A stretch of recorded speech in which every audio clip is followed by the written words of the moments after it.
Praise the Lord. Hallelujah. And thank you, Jesus. It's around that time right here on KAZ Radio where we have Tara's Table Talk with Terrikay Brown. If you'd like to call in at 216-298-1554. And remember to share this program with your friends. Take it away, Tara. Good evening, everyone. It's been a very busy day for me. I want to say hello to everybody and thank you for joining Tara's Table Talk this Tuesday. And yes, that's a lot of T's. We are going to continue our discussion today about the importance of fathers in a relationship for a woman as she's young and growing up, and how the presence of a father affects decisions that you make regarding relationships and regarding responsibility to own your own body. And we're just going to continue talking about that today. I want to give a shout out to Pastor that's home with 5 of our 10 grandkids. Hope you're doing okay. And I just want to start out and first of all, I just want to thank everybody for their support. I have a few people who are just right in there with me, and this is a journey for me, and it's new, and I'm learning some different things. I'm watching some more experienced people, and they've been giving me a few things of advice, and I want to thank you. I want to thank women for helping other women and helping me, because you can always use some help. You can always use a pointer, and you can always use someone who's been before you to come back and give you a little bit of advice. And that's how you can avoid pitfalls, and that's how you can grow your ministry and give you confidence in what God called you to do. So thank you. You guys know who you are, and I love you, and thank you so much. So let's get started. To continue on last week's show, I want to throw the question out: how do women who were raised in fatherless households view relationships? As we were talking in chapter 3 about Travaya and how much she wanted a relationship with Miles, who was like a father figure for her. So I'm asking, how do women who are raised in fatherless households view relationships? And just from my perspective, I think, I have a caller? Okay. Go ahead, Let's caller. take the call. Go ahead, caller.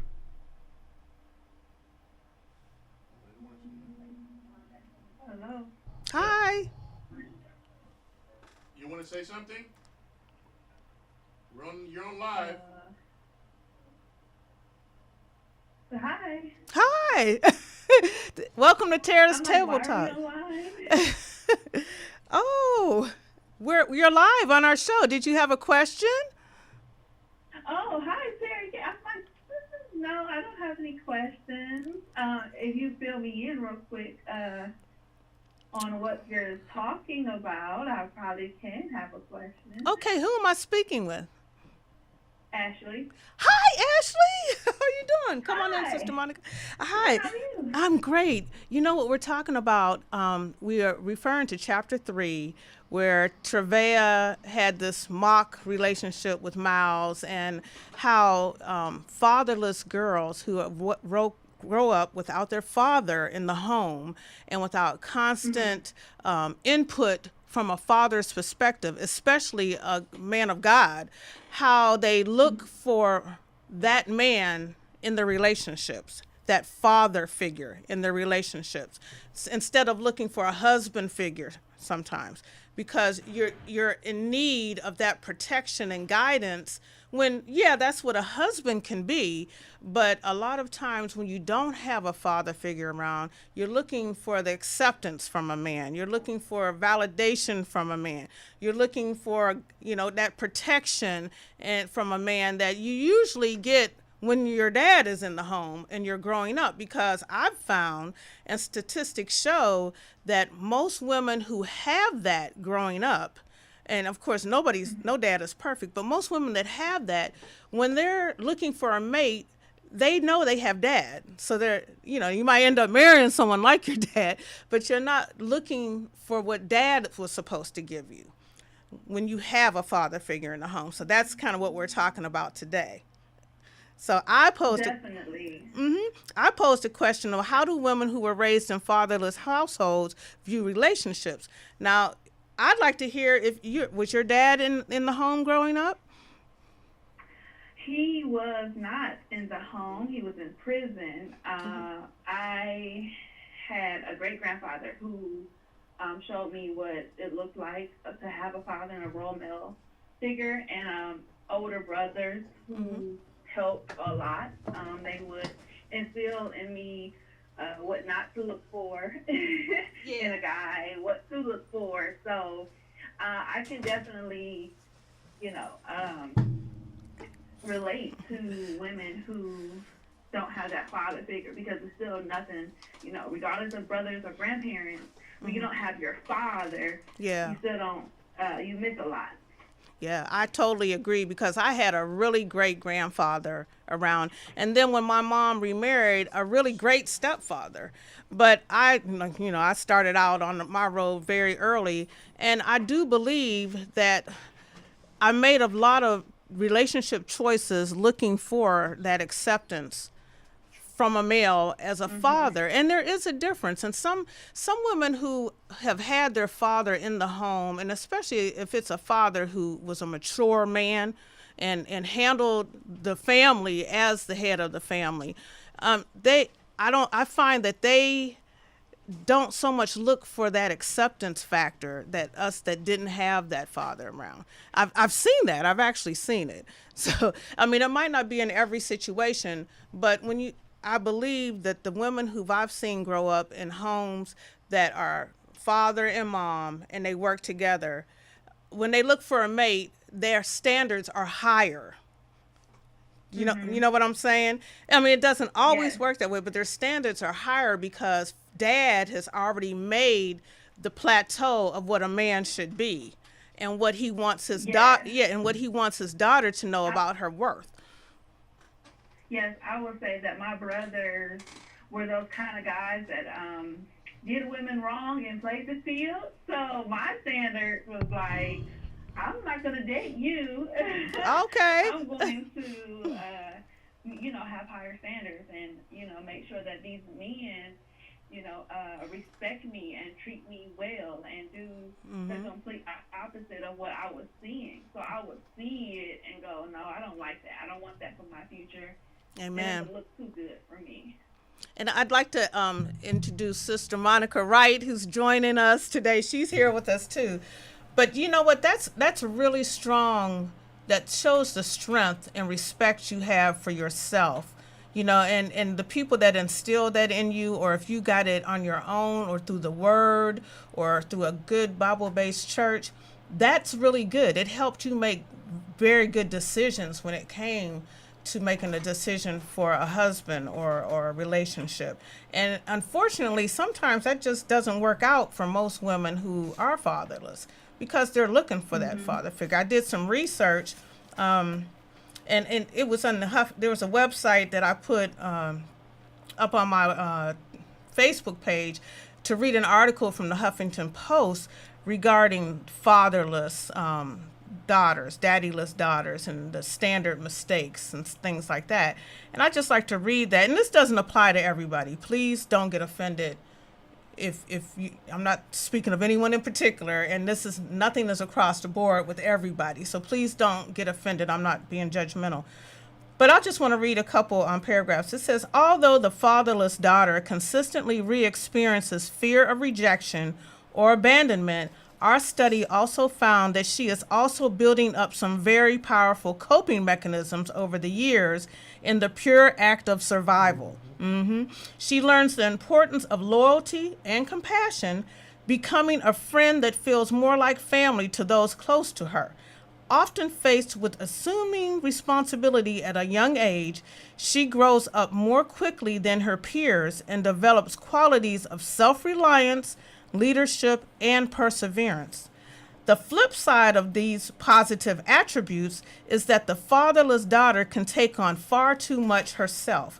Because of likely taking care of her mother, siblings, father, and most importantly herself along her fatherless journey, she has developed the tendency to carry burdens for others. This can translate into her becoming overstressed, physically ill, and psychologically taxed. While she may have tremendous coping mechanisms, she is likely tending to herself last, leading to isolation, loneliness, feelings of unworthiness, and negative coping mechanisms. Now, this was written by Deanna Babul, who's an RN, and Karen Weiss, who's a PhD. And they did a study on how women who grow up without a father are different. And just from my personal opinion, I believe a lot of this is true about me.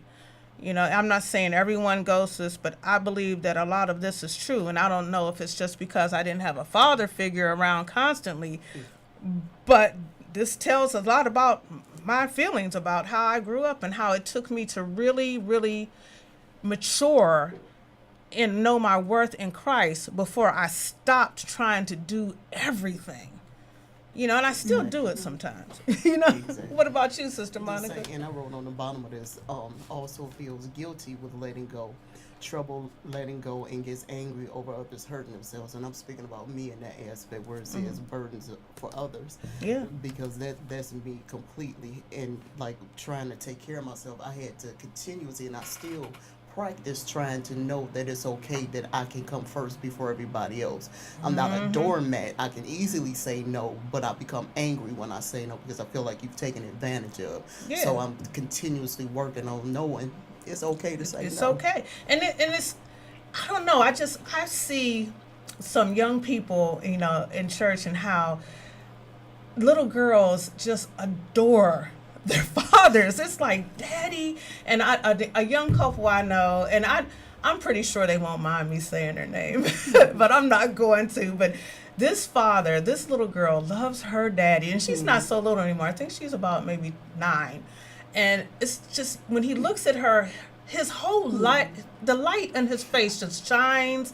And when she looks at him, you can tell she knows my daddy loves me like apple pie, you know.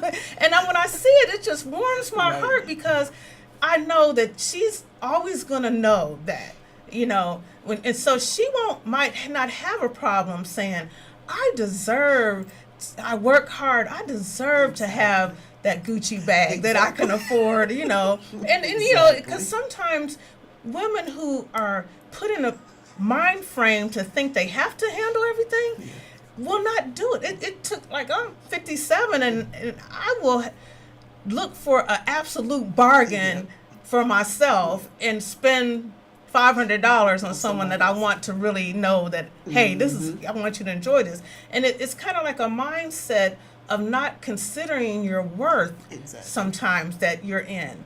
Because I know that little girl, I know she's always moving. You know what? My daddy thinks the world of me. Even though I know my father in heaven thinks the world of me now. Right. I didn't know it then. You know? Right. So I didn't think so much of myself. I looked for it in relationships. And sometimes that just leads down a bad road. Extremely bad. Yeah. So actually, I'm glad that you told your story because, but I always knew you were a smart cookie from the moment I met you. I always do. And I just hope that you continue to inspire other young women because some of the young women I've talked to, just like the lady from Pregnant with Possibilities. Okay, I'm having a brain freeze now. You guys are young women who are enterprising, who didn't always have the best of situations and turned it into the best situation for both of you. And your marriages are strong. Your children are growing up in a home that's together. And I love seeing that because I don't care what anybody says. God made a man and a woman to get married, to have a family for a reason. Everybody, both of you all are just as important, you know, and we stressed that last time we met about how a mom cannot do everything. Exactly. And where's the church? You know, the church has, you know, the men's group that come in and take up the young men and mentor them along. But what about the young women who don't have daddies? Exactly. Amen. I there's something medical, I can't remember right at this moment, but it's something medical and biological that a father gives in his DNA, specifically when the genders are, put together at the moment of conception and DNA and all that. Mm-hmm. And spiritually, there is a special covering that fathers have that they're supposed to give to their daughters. And, it's their assignment that, how a daughter feels about who she is, but the man and the father is supposed to speak that into her. So plenty of times that doesn't happen. And I know, even if you think about just not even younger women, but even the older women, after I was married, I had so many abandonment issues that stemmed not only from my mother but my father, and it came up in my marriage. And I didn't realize that until I got married, and so I had to go back to counseling. I had to fight through who I was as a younger girl and thinking about things, and a lot of things stem from my father. And so we have to work on ourselves. It's an ongoing journey that we have to keep pushing through, and we have to keep fighting to become, our God, who God gave us and made us to be. Amen. Did you want to say something? I thank God for your transparency, because I know my story, and I know my opinion, and I know my thoughts, but I just thank God that you called and could give a little bit of insight into a different perspective, because everybody's story is their story, and it's different, and it doesn't make my story any better or more significant than anyone's. And I love to hear women talking about their experience and how they got through or what helped them, because someone else listening right now could understand it. You know what? If you're in a marriage and you're having these issues, it's okay to look into them. Get some counseling. Or if no one understands, that doesn't mean they're not real. If nobody gets you, then that doesn't mean that what you think or feel is insignificant. It's your feelings. And it needs to be addressed. And sometimes we're so busy that we forget to address our needs. We forget that, gosh, I feel this way for a reason. I perceive this action for a reason. It's my perception. It's not crazy. It's my perception. And I find myself defending myself a lot because of the way I think about certain things, but it doesn't make me a bad person, and it doesn't make the other person a bad person. But we women carry around so much and trying to be okay all the time for everybody, because people look to us to hold everything together. Especially if you've been doing it and you feel like, okay, I've made it this far by faith, and I can do all things through Christ who strengthens me. And I mean, we could bring it out like that, but inside we have these feelings and these needs and desires that people feel like, oh, well, you're a Christian, you should be okay. And sometimes you don't want to help nobody else. Sometimes you don't want to be okay today, and it's okay not to be okay today. Like, I don't want to help you today. I don't want to be your backbone. I don't want to be your strength right now. Talk to Jesus, and you're gonna be all right. I'm not meaning it mean. It's just because we are only what we come from. We can change who we are to become something new and different, but you can't ignore where you've come from. And I know in my generation, I've found that a lot of women I talk to that don't have good relationships with their mother, or don't have any relationship with their father, and it's like our heads are spinning thinking, what happened? What went wrong? And back in that generation, everybody was tight-lipped about everything. And no one was perfect back then, and surely I'm not, and my daughters aren't either. But I find that I try to talk to them about some things. They get mad sometimes because they don't want to talk to me about stuff. But I just feel like you have to understand who you came from. Right. Know who I am, so that you can understand your thoughts and feelings.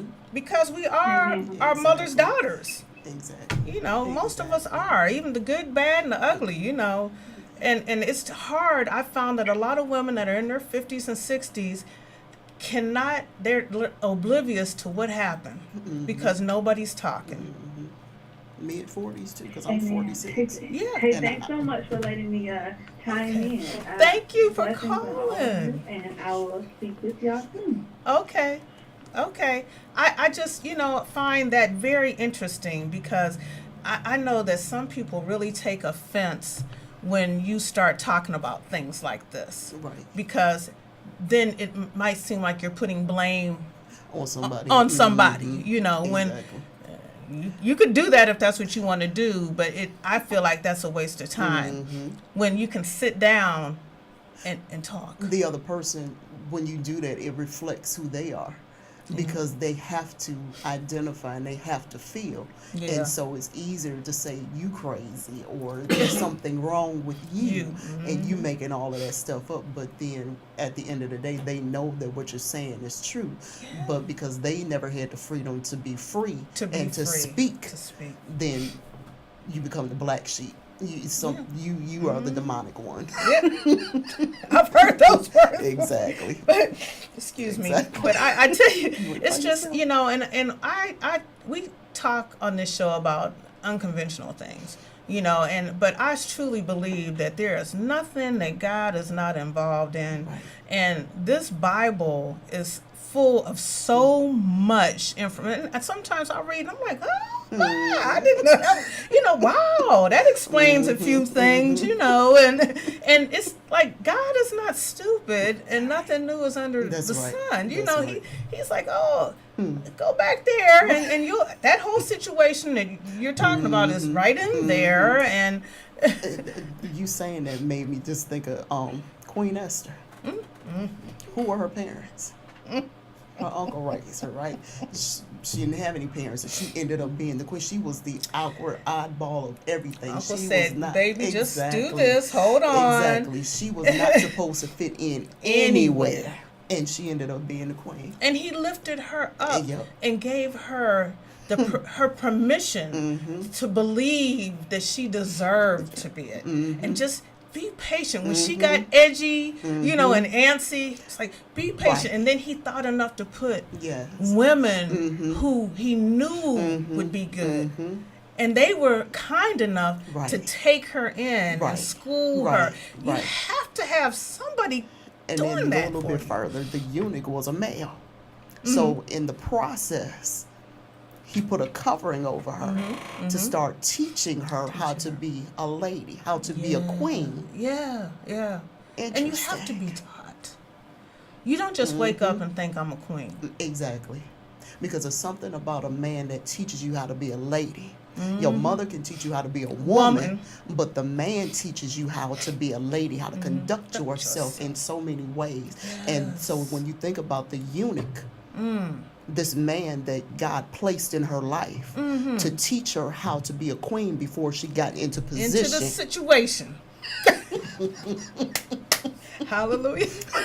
But it's like, that's so important. That's what I'm saying about the Bible. It's like, okay, it's a holy piece of work, but it's so real. You can break it down. That whole situation is like, this person had her back, that person had her back, that person, that unit, over covering. And before she even got in a position to have to make a decision or make an action work in her life. That's right. And then what if it didn't work? Well, I've been taught that if it does not work this way, first of all, it wasn't for you anyway. Right. But some people were never taught that if it's not right, it's not for you. Right. Don't try to fit a square peg into a round hole. That's right. That's right. It's square and round for different reasons. Something that simple. And this Bible can teach you how to cover yourself. When he said he's a father to the fatherless. But if you don't know what a father is supposed to be, you're not looking for that in the Bible. That's right. You're just looking for help me. Help. Help is on the way. Exactly. You know? But you know, this Father in heaven is the ultimate Father.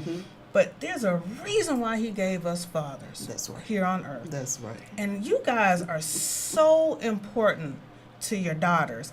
I'm not a boy, so I know y'all important to them too. I can't speak for that. I'm sorry. I can't speak for it. But I'm just saying the father figures that came across in my life that were phenomenal did so much for me personally and self-esteem wise and guidance wise when they could. You know, and I thank God for him putting those people because I still have very high esteem for my stepfathers, my grandfather, my uncle, you know, but they're fathers. So they have daughters they had to raise, you know. And I go back to, for me, like I said, I got to go back to, for me with my pastor, because before I got there, it was like, you know, a man couldn't tell me anything. So now you got this man who, and I sing in the choir, so one of the things about the choir, he does not play when it comes to the choir at all. And I remember the first time that we were about to have a concert, and I wasn't aware of what that whole process was. Oh, okay. When you go buy your dress, all of the ladies had to go to the office so that way you could make sure it was length appropriate. It wasn't too tight. You had to go to the bathroom and go put your dress on, come in there, let me see what it looked like, because if it's too tight, too short, if it's exposing too much stuff, get your receipt, take that dress back, and go get you one that's appropriate. So with that, and I'm looking like, who is this man? But it taught me, because the one thing that I learned from him being a man, that if I go to the store and anything that I buy, if I can't wear it in front of him, I can't wear it in front of any man, because it would be inappropriate. So that's that small little thing that means so much. Because if you look at a lot of the young ladies that's out here now, everything that can be exposed is exposed. You know, they coming out the house pajamas and scarves and house shoes. And, no, I ain't got there yet. You know, all the girls hanging out. You know, everything. I mean, when I say everything, and you know, and just looking like, do you realize you ain't got no clothes on? And the attention, and I, like I said, that was me, because I used to be real small then, and I could wear anything, and I wore everything because I had to be seen. You know, which is nothing wrong with it, but it's who's looking. That's right. And what it draws, and the situation it puts you in when you're not prepared. That's right. And I was not prepared. That's right. You know, I thought I knew everything, but I was not handling my life properly as a woman. And especially as a woman of God, because I've always believed in God. I just didn't understand how important He was in my life. And it gets you in situations like Travay. You know, like Miles, he sat back and was like, just took his time watching her. And she knew it, and she liked it. And didn't want to disrespect his situation, but... In the end, that's what she disrespected herself. That's right. And his situation, and now you still had to go back and deal with your life. Yep. And that's for that dad. I'm gonna tell you something, you know, because Dad would have been like, snatched me up quite a few times. You know, when Mom tried to tell me, girl, you don't need to do it, but Dad just snatch you up and straighten the situation out and be like, you know, this is what a man thinks when he sees you like this. This is what a man's going to think, and this is what he's going to do, and this is what he's going to say. Now, this is how a man looks at a woman that is a woman that he's going to respect.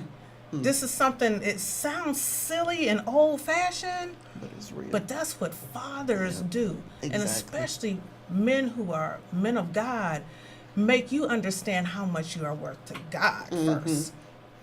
You know, because that's the ultimate. When you understand how He thinks about you and how precious you are in His sight and how you are valued the moment you come in this world, in fact, in your mother's womb. You are valued by the Father in heaven beyond what you can ever imagine. Because when you finally figure it out, you kind of get a little sass. You know, because it's like He loves me and my little crazy self. Okay, well, we're running down. We're running out of time. But I just want to say, and I know I just keep talking, but I can't emphasize how much a father is important to a daughter. If you're not in the home, I mean, between cell phones and Snapchat and the mail and everything and church, and try to just be a presence and be a smart dad. Yes. Don't take it lightly. Yes. It's an enormous right. responsibility, and That's it can right. change the path of a girl's life tremendously if you're just there doing the best you can do. Being present and being open to what God's going to tell you to do. That's right. Because us women, we need our dads. We need our fathers. Exactly. And we need to know that we are valued by our fathers too. Yes. It makes a difference. Big difference. Amen. Well, we'll see you in 2 weeks. We will be talking about something completely different next month because it's July. But I pray to God that we have enlightened some fathers about their importance. And you don't have to be perfect because mamas ain't perfect either. Okay? And I love all you guys that are out there doing it. I love my husband. One of the best things I love about him is that he's a great dad. Except for when he's trying to be my dad. God bless y'all. Hope you join us in 2 weeks at 8:30 for Tara's Table Talk. Love you.